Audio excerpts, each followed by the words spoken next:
কারণ আমি মেয়ে। কলমে কেষ্টমণ্ডল। যেদিন আমি প্রথম আলো চেলে ধরাতে এলাম, এসেই জানলাম না, আলো নয়, কালো অন্ধকার নিয়েই জন্মেছি। কারণ আমি মেয়ে। আমি মেয়ে বলে মা তো ভয়েই সিটিয়েছিল বিছানার এক পাশে। বাবা দুদিন আমার মুখও দর্শন করেনি। আমি মেয়ে বলে দাদু মিষ্টিগুলো ধুত্তর বলে ফেলে দিল মাছ পুকুরে। আমি মেয়ে বলে ঠাম্মি মুখ বেঁকিয়ে পাড়ায় পাড়ায় বলে বেড়ালো, কি আবার হবে, খরচের জোগাড় হয়েছে আবার। সুতিকা ঘরে টিম টিম করে চলা আলোয় শুধু মা আমাকে প্রাণ ভরে দেখে বলতো, কেন এলি তুই? শুধু আমার যন্ত্রণা বাড়াতে। জানিস না, এরা ছেলে চায়, ছেলে, বংশের প্রদীপ, আত্মমর্যাদার প্রদীপ। দেখছিস না ঘরে কেমন কালবৈশাখীর মতো গুরুগম্ভীর মেঘ, কেমন অসহায় নিস্তব্ধতা। তোকে বড় হয়তো হতে দেবে, কিন্তু মানুষ হতে দেবে না। নারী, সে তো সন্তান জন্মদানের যন্ত্র। সেই যন্ত্র হতেই পরে জন্ম নিল আমার অনুজ ভাই সুহাস।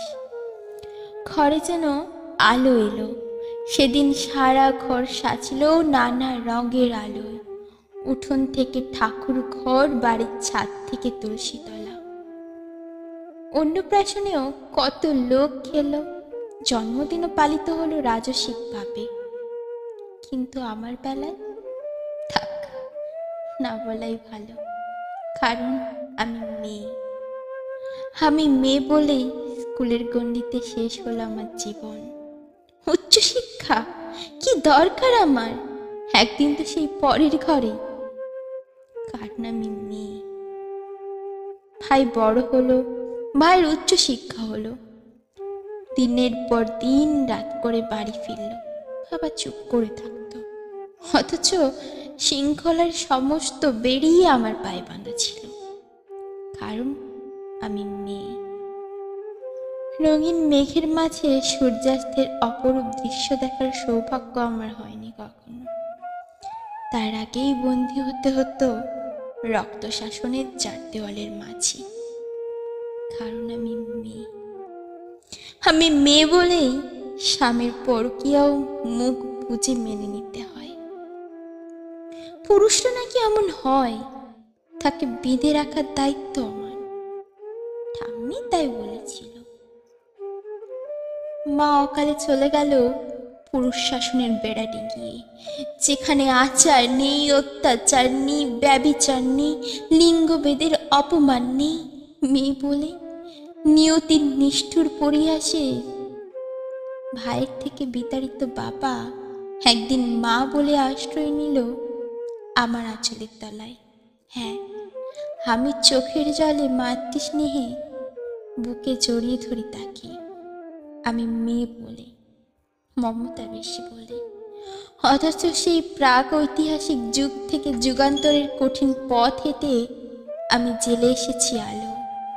আমার গর্ভ থেকেই জন্ম নিয়েছে লিঙ্কন, আমার গর্ভ থেকে জন্ম নিয়েছে বিদ্যাসাগর, আমার গর্ভ থেকে জন্ম নিয়েছে সুভাষচন্দ্র, আইনস্টাইন, রাজা রামমোহন। অথচ বারবার আমাকে পুড়ে মরতে হয়েছে, সতী হতে হয়েছে সতীদাহে। কারণ আমি মেয়ে। সতী করার বাসনাটা হাজার হয়তো নেই, কিন্তু দহনটা আজও আছে, অন্যভাবে, অন্য রূপে। কিন্তু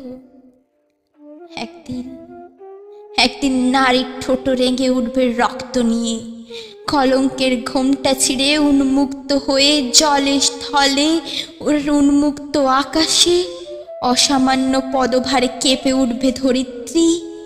দারুণ জ্যোতিপুঞ্জে উদ্ভাসিত হবে চারিদিক, নবালোকে নবদিগন্তে উন্মোচিত হবে আবার সবাইকে আতঙ্কে স্তব্ধ হয়ে দেখতে থাকবে রণচণ্ডী মূর্তিধারিণী একবিংশ শতাব্দীর নারী শক্তিকে।